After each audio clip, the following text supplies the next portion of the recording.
Chapter 28, La Vida Loca. Mom, can you help me with my hair? Brooke yells from her position in her room. She's sitting in front of her dresser, staring at her reflection in the mirror with a curling iron in her hand. I'm coming, dear. She hears her mom yell back. Her mom strolls into the room a few seconds later. Let me get this done for you and you'll be ready, her mom says as she touches Brooke's hair from behind her. Brooke hands her mom the curling iron and she begins work on her hair. A few minutes later, she's done. Brooke and her mom stare at their reflections in the mirror, having a lot of similar features. Her mom rests her hand on one of Brooke's shoulders and squeezes it gently in assurance. One of Brooke's hands reaches up to hold hers. You look stunning, dear. Cole is one lucky guy. Thanks. Mom. Brooke blushes. Cole would be here any minute from now, her mom announces. Yeah. As if on cue, they both hear the sound of a car pulling onto their driveway. Oh my gosh! It's him, Brooke exclaims. Her phone on the dresser buzzes. It's a text from Cole. I'm here. She reads the text, stands, and faces her mom. Mom, I'm kinda nervous. There's nothing wrong with that. He's probably a little nervous too. Just be calm and enjoy your night. Her mom says softly. Brooke hugs her mom. Thanks, Mom. Now wear your shoes and let's head down before your dad decides to interrogate Cole. Her mom chuckles and Brooke joins her.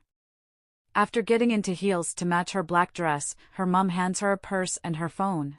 Brooke puts her phone into the purse and then they head downstairs together. As they descend the stairs, they both hear her dad's voice. So Cole, what are your intentions with my daughter? Brooke and her mom share a look before halting at the bottom of the stairs. Brooke smiles at the sight of Cole in formal clothing. She's definitely gonna tease him about it, but damn, does he look good? Wow! He's quite the catch, her mom whispers to her and Brooke smiles. He's seated on a couch, opposite her dad who is busy scrutinizing him. Cole looks uncomfortable from her dad's gaze and he's yet to answer her dad's question. Do you want me to repeat myself? No, not at all, sir. Cole swallows the lump in his throat. Dad! Brooke speaks up, dragging the word. Her dad and Cole turn in their direction and only then do they notice her and her mom standing there. What?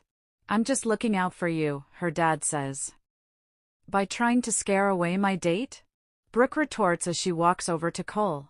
She pulls him to his feet and holds onto one of his arms. I wasn't. We were having a little chat, her dad says in monotone. Sure, Tom. Her mom says with a smile. She loves when her husband acts all protective of their daughter. Brooke realizes she hasn't introduced Cole to her mom. Mom, this is Cole. She tells her mom. And Cole, my mom. Cole smiles. Nice to meet you, Mrs. Dawson. Now I know where Brooke got her beauty from. Brooke's dad narrows his eyes at Cole, but he doesn't notice. Brooke's mom places her hand to her heart as though she's flattered. Why, thank you. Cole. You're such a sweetheart. Her mom says, sparing her husband a glance at the end of her statement. Cole takes her hand and kisses it, which causes Tom to rise to his feet and appear beside his wife. That's enough. I think it's time to go. Brooke's dad declares as he pulls his wife closer to himself, sending a warning glare in Cole's direction. Brooke's mom chuckles at her husband's behavior and wraps her hands around his torso. Brooke laughs. Cole, go ahead. I'll be out in a minute. Okay, he answers, then brings his mouth closer to her ear. You look hot. Brooke blushes. I'll be waiting, Cole winks at her before addressing her parents. It was nice meeting you, Mr. and Mrs. Dawson. He bows slightly. The pleasure's ours, Brooke's mom smiles, but her dad says nothing. Cole turns around and heads out. They watch him quietly and immediately he shuts the door. Brooke speaks up. Dad, what was that for? What was what for? Don't mind your father. He's just being overprotective and a pain in the ass. He's lucky he met me in college. My dad would have killed him with questions if it was in high school, her mom says with a smile. Her dad scoffs. Didn't he? Run along, dear. Cole is waiting. I'll deal with your dad. Her mom smiles at her. Thanks, Mom. Brooke grins and kisses her mom on the cheek before heading out. Enjoy your date. Her mom calls out before she shuts the door. Brooke finds Cole leaning on the passenger side of his car. He sees her and straightens his posture. I see you cleaned up well. Brooke smirks. Just for you, babe, and you look absolutely breathtaking. He grins at her as he opens the passenger's door for her. Milady. He bows for dramatic effect with an outstretched hand. Why, thank you. She takes his hand and gets into the car. He shuts the door, goes to the driver's side, and gets into the car. Your dad is kinda scary, he mutters as he buckles his seatbelt. Brooke laughs. No, he's not. You're just a wimp. No, I'm not. Yes, you are. So where are we going? Brooke asks with a beam. Somewhere. Cole answers as he starts the engine. That's so specific. Brooke rolls her eyes. Cole grins before pulling out of the driveway. Saturday evening comes and Stephanie is in the kitchen when her phone rings. Hi B, she says after answering. Hola, Steph. Brooke says, her voice sounds chirpy. What's up? The sky. Steph deadpans as she leans on the kitchen counter. Smartass. Brooke scoffs and Steph imagines her rolling her eyes. Are you excited for the party? You know I'm not. Steph mutters. By the way, what time is it? Didn't I tell you? I'm pretty sure I told you. Steph shrugs but remembers Brooke can't see her. Oops, I've forgotten.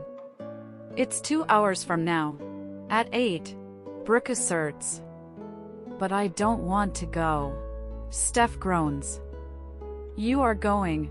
You might get lucky with Luke like you did with Chris. Brooke says, and it's obvious she's grinning. Not happening. Steph deadpans. You're picking me up, right? Of course, I am, except you're planning to walk there. Brooke quips. I'll come over early so we can get ready. No problems. See you soon. Bye, baby girl. Brooke coos. I am not. Steph starts in a chiding tone but gets cut off by Brooke ending the call. Steph stares at her phone and shakes her head slightly. She drinks a glass of water before heading for the living room. She finds her dad watching a basketball match. Her mom isn't home and she has no idea where she is. She calls her dad as she settles on a couch. Yes, sweetie. He answers but doesn't peel his eyes from the TV screen. Can I go to a party tonight? Steph inquires, realizing she hasn't asked for permission. Her question gets her dad's attention. Huh? He stares at her. Steph stares back, waiting for the information to sink in. You know, for a moment there, I thought I heard you ask if you could go to a party. Her dad chuckles and goes back to watching the TV. Dad, Steph groans, trying to regain his attention. Yes, sweetie, he turns to look at her again. Can I go to a party tonight? She questions. Her dad's eyes widen and he stares at her as if she's grown another head. He studies her face for any sign that she's joking but finds none. Pardon? You want me to repeat that? You want to go to a party? A high school party? He does a double take. Duh. Steph looks at her dad in bewilderment. Or is there another party you'd want me to go to? A frat party? No, of course not. I'm just flabbergasted. I thought you said you hated parties. Her dad speculates. I did, I still do, but I'm going to this one. Steph shrugs. Why? Steph exhales and begins to twirl her phone in her hands. It's senior year, Dad. Everyone, well, Brooke has been telling me to loosen up. Enjoy senior year, so I guess I'm ready to live la vida loca, you know, enjoy the rest of senior year. Steph replies with another shrug. Is she really ready? She mentally asks herself. Nope, the answer comes almost immediately. Her father stares at her incredulously. Stephanie, his daughter, living wild and enjoying life? He can't imagine that happening, not even in college. That's just how she is. But it seems she wants to live that life. So you want to enjoy senior year to the fullest, eh? He asks. Yes, Dad. Did I stutter when I said it? Her dad narrows his eyes at her and she shrinks in her seat. Sorry. She mumbles. Your mother must hear this. Her dad remarks, which causes Steph to facepalm with a sigh. What's the big deal? It's just a party. She can't believe she just said that. Yeah, a party. Her dad emphasizes. You've never been to one. I have, Steph thinks. But you don't need to know. Can I go or not? Her dad ponders on her question before sighing. Let me ask your mom. He decides. She's not home. I'll call her. He tells her and picks up his phone from the top of the coffee table. He dials his wife's number and she answers on the second ring. Hey honey. He hears her voice from the other end. Hi. Is there a problem? Steph wants to go to a party tonight and I need to know if you're okay with it. He says into the phone. There is a slight pause before his wife exclaims. OMG. That's good news. I'm glad she has decided to stop being antisocial. Of course she can go, you don't need to ask. I'll tell her. Wow. Just wow. His wife says with surprise evident in her voice before hanging up. Her dad looks at Steph who has been watching but didn't hear her mom's response. You can go. Thanks, she says and rises to her feet and heads for the stairs. Wait. He calls after her. No drinking, his dad warns. I won't. No smoking or doing drugs of any kind. You of all people should know that I won't do any of that, Dad. Yeah, I know. I'm just taking precautions. Her dad tells her. Aha. Steph shakes her head as she begins to ascend the stairs. And try not to make life-changing mistakes like getting pregnant, her dad adds. Dad. Chapter 29. First time? I can't believe I'm attending another party after that awful last one, Steph avers as they exit the car. Stop whining and try to enjoy the night. And that party wasn't awful, baby girl. Brooke croons as they both stare at the house hosting the party, which is the brightest one in the neighborhood. Stephanie has never been to this side of town, but it's not like she attends parties. Okay, this baby girl thing needs to stop, Steph demands as they walk up to the wide-open front door. Whose house is this anyway? Steph glances at Brooke. Brooke shrugs. I don't know. I heard about it from someone in school and apparently everyone is going. So you have no idea who's throwing the party? Steph questions as she looks at the lawn littered with trash, cups, bottles, and whatnot. Does it matter? Brooke retorts. It matters to me, Steph mumbles to herself. Steph notices a guy on the porch checking Brooke out, but she doesn't seem to notice, or if she does, she doesn't notice it.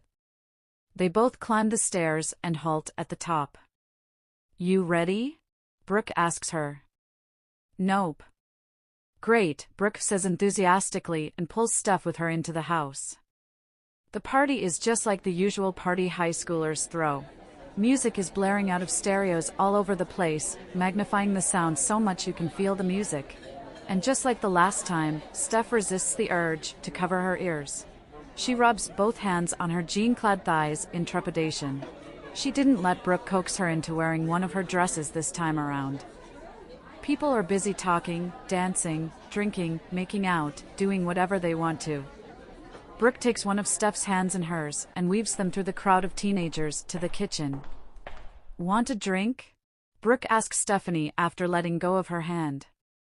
You know I won't drink, Steph replies as she looks around the crowded kitchen. Teenagers in twos and threes. Some drinking, some talking, or doing both. Brooke turns around to face Steph with a cup. She looks behind Steph. Bitches at 6 o'clock, Brooke tells her. Before Steph can turn around to see for herself, they appear beside her. Wow. Didn't know someone like you come to parties, Ivy says snootily, sizing Steph up. I don't know why they even let people like you in parties, Brooke retorts to Ivy, who's ignoring her. And who are you? Ivy gives her a once-over. Certainly not a bitch like you, Brooke replies in a dry tone.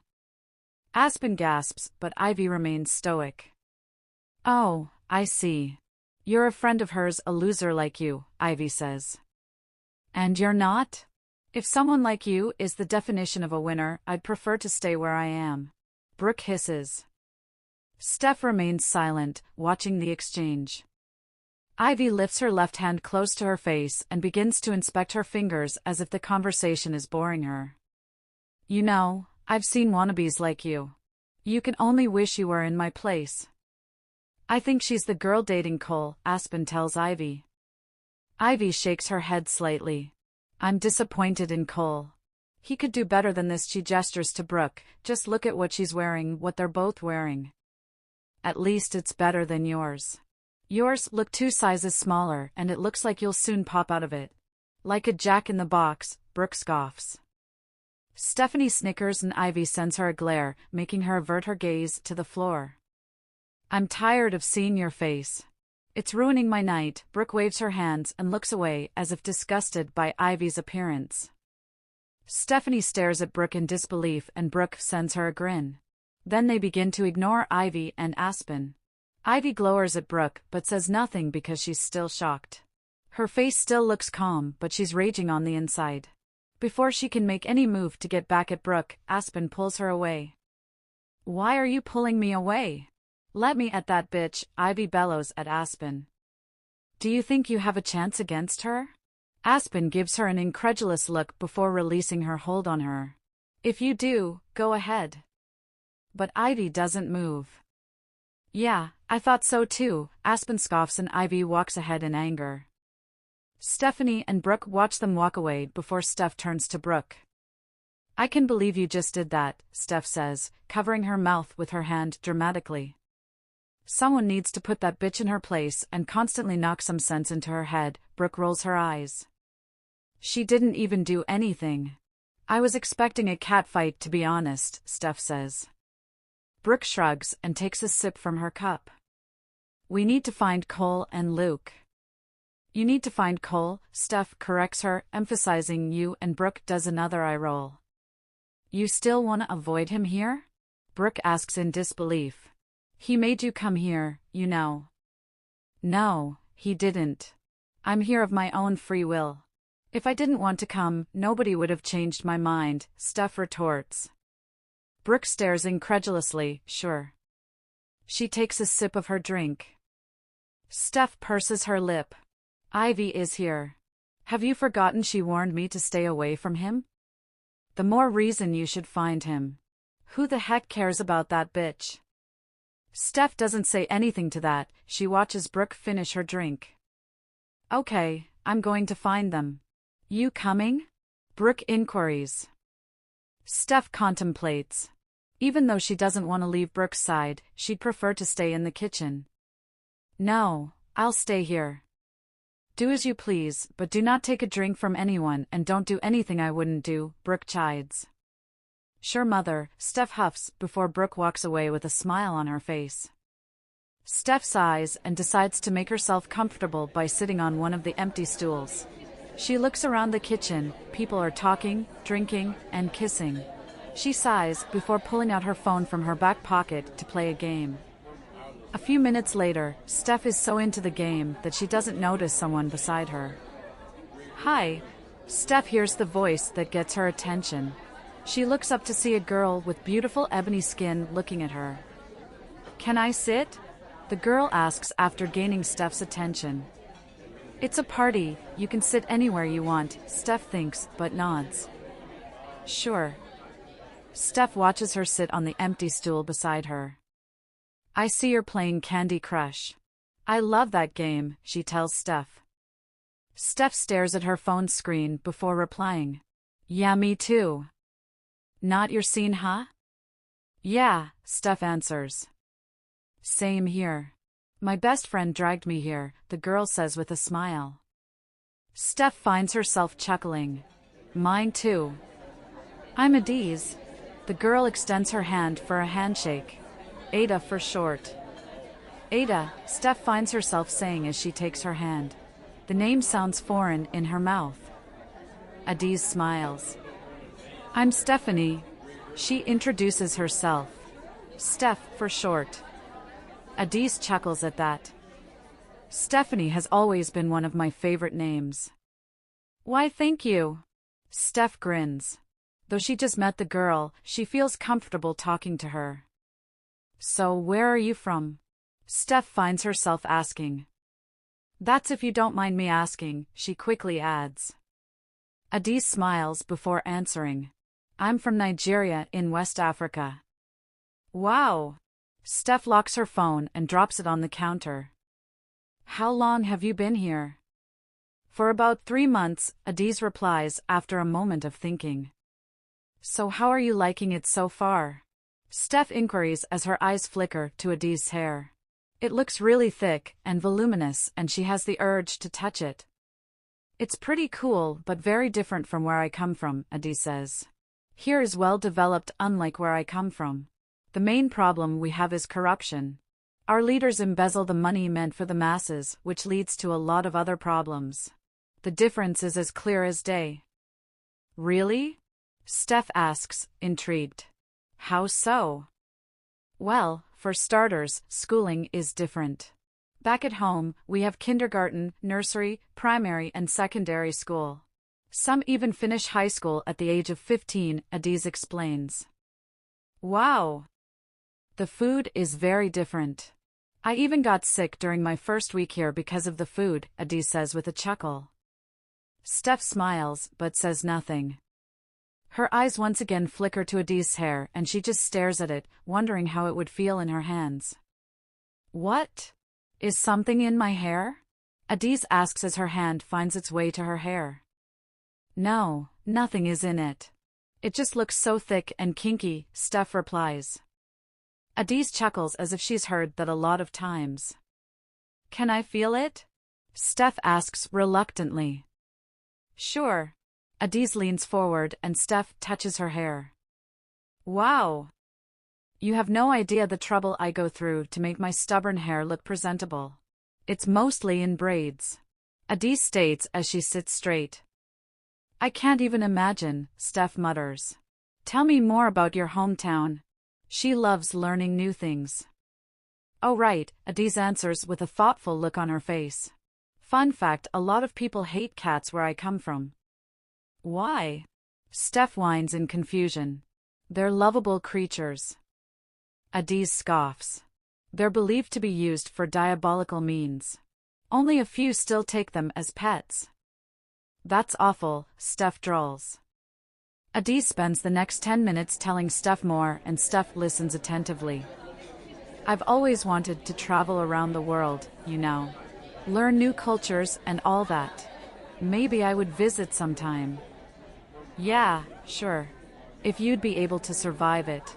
Our sun is something else. Adiz huffs, which caused Steph to laugh. I can't wait for winter. Why? It'd be freezing, Steph states. And it'd snow, Adiz grins. Then she sighs. Even though this place is awesome, I can't help but miss home. Well, there's no place like home. Yeah. At least at home, I won't get weird stares from some people or be treated differently because of my skin color. There's a particular girl in my school, she's the queen bee and she calls me Oreo every time she sees me. I just insult her in my native tongue. That's awful. She's a bitch. Adiz laughs and stays silent for a moment. What they don't understand is that we didn't choose to be this way. God created us this way, and it could have been them in our shoes if God wanted it. And the thing is that I'm so proud of my color. Steph sighs, but doesn't know what to say to that. Then she settles for, I think it's having people with different skin colors, races, tribes, and cultures that makes the world beautiful. Adiz smiles. Yeah, it is. They both look around and remember they're at a party. Steph chuckles. We're in a party. Yeah, Adiz drawls. I kinda forgot. Me too. Stephanie. Steph looks in the direction she heard her name and sights Brooke walking over. Here comes my crazy best friend, Steph mumbles to Adiz. Steph, the guys are wondering where you are. Let's go, Brooke informs her immediately after she reaches her. Then she notices Adiz. Steph does the introductions. This is Adiz, B. We just met. She tells Brooke and Adiz she says, and this is my crazy best friend Brooke. Hi, Brooke smiles at her. I love your hair but wouldn't want it. It looks like a lot of trouble. Steph gives Adiz a look that says I told you so and Adiz laughs. Thanks. What's funny? Brooke looks at both of them in confusion. Nothing. Yeah. Let's go. Brooke pulls Steph out of her seat. Wait, Adiz stops them before they go. You're forgetting your phone. She hands Steph her phone which she left on the counter. Oh, thanks. Steph says gratefully as she pockets it. Brooke begins to drag her away. Bye, Adiz, Steph reminds her. Bye, Ada. Brooke hollers, and Steph waves, which make Ada chuckle. Brooke pulls Steph through the crowd, all the way to the living room. Steph sees Luke and Cole talking to each other on the couch and her heart flutters. Butterflies erupt in her stomach. Sweet cheese. Brooke makes Steph plop next to Luke on the sofa. Hey! Steph exclaims and glares at Brooke. Her arm brushes Luke's own and she takes in a sharp breath before creating space between them. Brooke smirks and sits on the other side, beside her boyfriend. Steph! Luke exclaims with a smile. Where have you been? In the kitchen, Steph mutters, not meeting his gaze. I thought you wouldn't come, Luke admits. Well, here I am, Steph says. I'm glad you came, Luke says with a smile. She doesn't need this right now. It's not helping. Hey, Steph. She hears Cole's voice. Hi, she smiles at him. First time? Luke asks her, noticing how uneasy she seems. What? Is this your first time at a party? No, not at all, she shakes her head, recalling her first time at a party and how she kissed Chris. Is he here? She wonders. Luke tries to make conversation and Steph tries to act normal, but she's freaking out on the inside. She knows Poison Ivy is here, and this doesn't look like she's staying away from Luke, does it? A moment later, Steph stands to leave with the excuse that she needs to use the restroom, but the truth is that she needs to get away from Luke. She bumps into a couple making out and turns around to apologize, only to see that it's Chris and a blonde. Stephanie? Chris gapes. He remembers her saying that she won't be at the party, so what's she doing here? The fact that he called her by her actual name doesn't go unnoticed by Steph. I thought you said you weren't coming, he asks while his partner glares at Steph. Chill, I'm not after him, Steph wants to tell her, but she doesn't. Steph gives a nonchalant shrug. I changed my mind. Then she walks away before Chris can utter another word. Player, she mumbles to herself. Chapter 30, Truth or Dare. Stephanie returns to the living room to join Brooke and the others. She had found the bathroom and just washed her face. She sits beside Luke again but gives more space between them than before. She sees that Brooke is busy with Cole. They're whispering things into each other's ears and giggling. Well, Brooke is giggling. Steph thinks of an idea and pulls out her phone to text Brooke. Steph, would you guys stop that? Brooke feels her phone vibrate, so stops playing with Cole to pull out her phone. She gives Steph a glance after seeing that the text is from her. She unlocks her phone and reads the text, which brings a smirk on her face. Brooke, go get your own boyfriend. She looks at Cole, but sees he's now talking to Luke, so he hadn't seen the text. Steph groans when she reads Brooke's reply, and that makes Luke shift his gaze to her. Are you okay? He asks. Steph covers her phone's screen. Yes. I'm fine. Don't worry about me, she answers with a fake smile. Luke looks at her for a few seconds before returning to his conversation with Cole and the other guy who joined them when she went to the bathroom. From what Steph remembers, he's on the football team with Cole and Luke. Steph, did Ivy come here when I left for the bathroom? Brooke, nope. Steph, so where's she? We both know she's here. Brooke, why would I want to know anything about that bête noire's whereabouts? She could be in Davy Jones' locker for all I care. Steph sighs. Steph, ask Luke. Brooke looks up from her phone to give Steph an incredulous look. Brooke, why can't you? You're the one that wants to know, so ask. Steph, I can't and you should know why, so please ask. Steph watches her read the text before she looks up to meet her eyes. Brooke lets out a defeated sigh. Hey, Luke. He looks at her at the mention of his name. Where's your girlfriend? Brooke questions, which cause Cole to raise an eyebrow. Why would she ask about Ivy? He knows she hates her. You mean Ivy? Brooke raises an eyebrow. Is there another girlfriend of yours that we don't know about? She should be somewhere around here. She left to get drinks and has not gotten back since then. Luke replies to her earlier question, ignoring the second one. Brooke shifts her gaze to Steph before looking back at Luke. And you're not concerned? Luke, Cole, and the third guy share a look before bursting into laughter. Why would I be? She can take care of herself. She's probably with Aspen.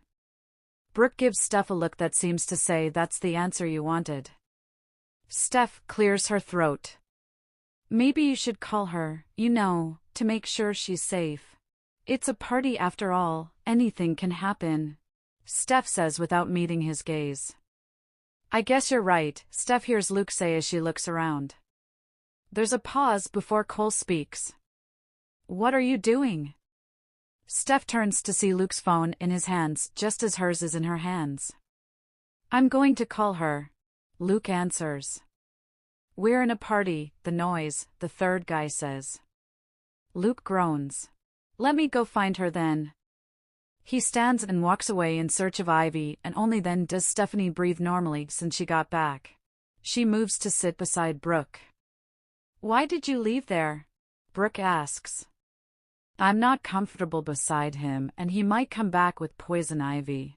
Steph answers softly so that Cole, who is on the other side of Brooke, won't hear. Brooke shakes her head. They both watch a brunette walk over to them and sit beside the guy talking to Cole. She immediately wraps her hands around his bicep. I've been looking everywhere for you, Sky. She croons. That's his name, Steph thinks. I just came to have a little chat with Luke and Cole. Sky replies her. Doesn't matter. I'm with you now. The girl croons while still hugging Sky's left arm. Brooke rolls her eyes. She gets back to talking with Cole while Sky talks to his girl. Steph sighs and unlocks her phone to continue playing Candy Crush. A few minutes later, Luke returns but not alone. He has Ivy and Aspen with him. Found her, he announces. I told you guys nothing was wrong. He ends up sitting on the couch, beside Sky's girl. Steph looks up at Luke's arrival and she's glad she left her previous position beside him. Ivy hasn't noticed her yet because she's busy glaring at the girl beside Luke, Sky's girl, who isn't paying her any attention. Steph watches Ivy as she walks over to sit beside her boyfriend. Instead of sitting at Luke's right side, Ivy squeezes herself to sit in the little space between him and the girl. Luke smiles before making more room for her to sit comfortably.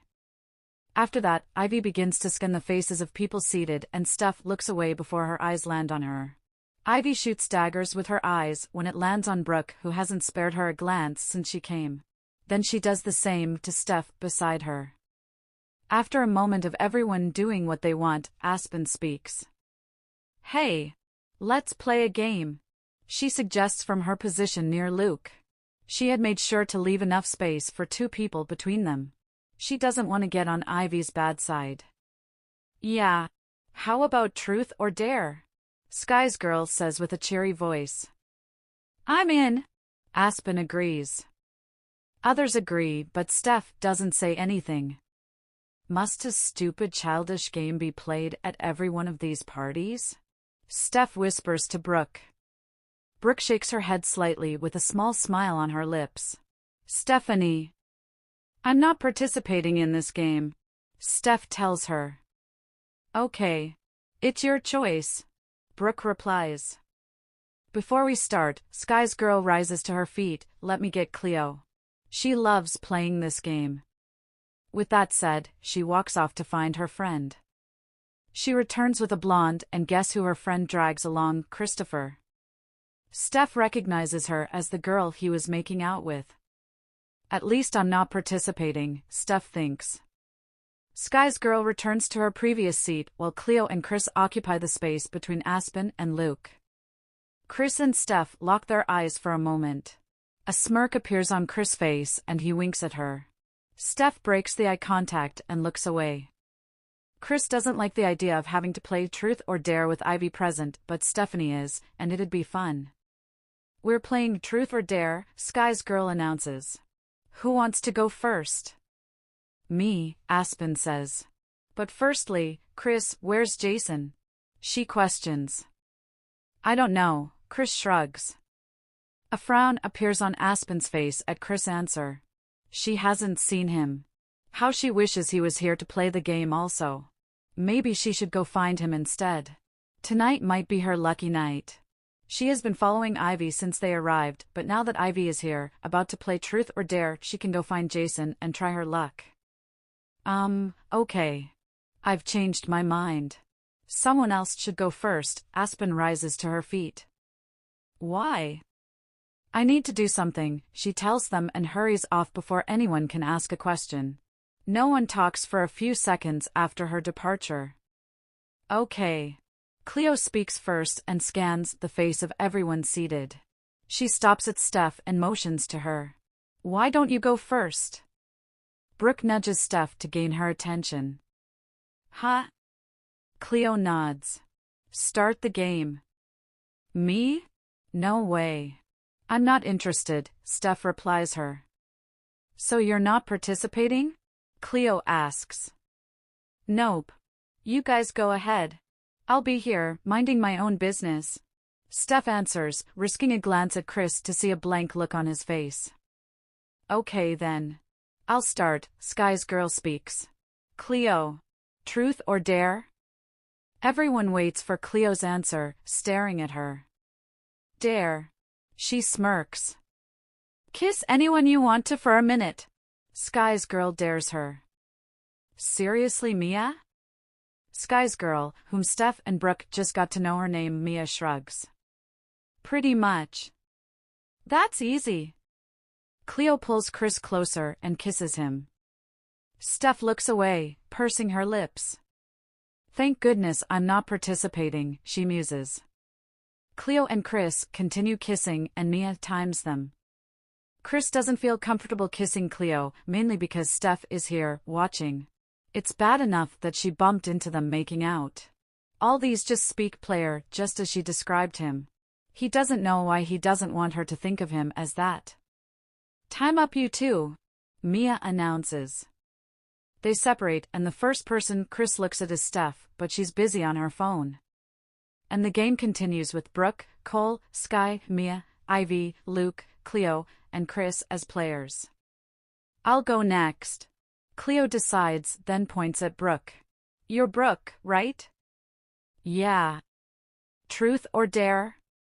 Dare, Brooke answers confidently. I dare you to kiss Luke. This causes Steph to look up from her phone. Brooke doesn't seem fazed by this. She shifts her gaze to Ivy, who has a scowl on her face. She looks Ivy straight in the eye, and everyone begins to wonder if they're having a staring contest. Steph notices the determined look on Brooke's face, and she begins to wonder if she will really kiss Luke. She knows Brooke can do it to spite Ivy, but will she? Will she do it knowing that Steph likes Luke and most importantly, she's dating Cole, Luke's best friend? Brooke wants to go through with the dare to spite Ivy, but it wouldn't be fair on Cole. Cole is her boyfriend. The fact that she was dared to do it doesn't matter. She would be mad if Cole dared to kiss another girl and he does it. She glances at Cole and sighs. I'll do truth. Cole smiles faintly at her answer. He wouldn't fuss about her kissing someone else as a dare, but that doesn't mean it wouldn't hurt. Who would you like to swap lives with for a week? Cleo asks Brooke. Nobody. Why would I want to swap lives with any of you? You ain't celebrities, Brooke laughs lightly. But if I have to, I'd pick Cole. Steph smiles while Ivy rolls her eyes. Cole grins and laces her fingers with his. Chris. Truth or dare? Brooke smirks. Truth. Chris answers. Ah, you're scared, Brooke taunts. You're scared of a dare. No, I'm not. I want truth. Okay, Brooke takes a moment to think before asking. Who is your best kiss with? Huh? Your best kiss was with who? Brooke restructures her question. Why would she ask him that question? Steph wonders. What's she up to? Chris wasn't expecting Brooke to ask a question like that, but he keeps his face blank. He doesn't have to think twice, 'cause he knows the answer like the back of his palm. It happened about a month ago at Jason's party, during a game of Spin the Bottle, and it was with Hazel Stephanie. But he doesn't think she'll appreciate him telling everyone. Heck, she doesn't seem to want him to mention it to her. So he blinks and stares at her. Well, it happened about a month ago or so during a game of Spin the Bottle at a party, Chris says, still looking at Steph, who is now staring right back into his green eyes. We don't care about when or where it was. Just tell us who it is, Mia groans. Yeah, Brooke and Cole agree, and Chris breaks eye contact with Steph. All I'm telling you guys is that it was with a girl I didn't know existed, and it was the best kiss of my life, for now, Chris confesses, then glances at Steph at his last few words. Steph's heart skips a beat. Wait. Could he be talking about me? Steph wonders. After Aspen leaves the others to play the game, she goes in search of Jason. She hasn't seen him since her arrival, but she knows he's here. Jason doesn't miss a party, and besides, Chris already confirmed it. She heard he has broken up with his girlfriend Haley, and she's really happy about that. If Haley was the reason he was resisting her, she's out of the way now. She can have him. All she needs to do is to make the right move, and Jason would be wrapped around her little finger. She eventually finds him outside. Jason had stepped out of the house for some fresh air, but Aspen decides to disrupt his peace. Hi, Jason, she says flirtatiously, batting her eyelashes coated with mascara. He sighs. Hey. Her presence is already irking him, and she's invading his personal space. Jason looks up to the night sky. Why? She starts talking, but Jason doesn't say anything again. He would tell her to leave, but that would seem rude. So he just keeps his eyes trained on the game of beer pong that some people manage to set up outside. Aspen keeps on talking, much to his chagrin. She's the type of girl that can go on and on about a particular topic. She's loquacious. And she just decided to come and burst his bubble. This continues for a while before Jason decides that he has had enough. When he thinks he's about to snap, he sights Piper walking over with a smile gracing her lips. Hey babe, Piper says when she's close enough, then gives him a side hug. I've been looking for you. You have? Jason mentally asks, but doesn't voice it out. Piper wraps her arms around his right hand and leans her head on his shoulder. He doesn't understand what's going on, but hopefully, this would get Aspen away from him. So he plays along. I just came out to get some fresh air, he finally speaks after a moment. Well, we'll get it together now, Piper grins. Yeah. Aspen, who has been watching their display with a frown on her face, turns around and walks away without a word. They both watch her go before Piper disengages from Jason to stand in front of him. I wish you could have seen the look on your face, Piper laughs. What look? Jason asks with a smile. You had this look that screams, someone help me, or someone please save me from this raging monster. Something along those lines. You can't blame me. She annoys the heck out of me. Piper laughs. Thanks though for deciding to be the hero and saving me. You're welcome, Piper smiles. They stay silent for a moment. Piper turns to watch the beer pong game and Jason watches it too. Let's go for a stroll, Piper suggests. A stroll? Jason asks incredulously. She nods. A walk.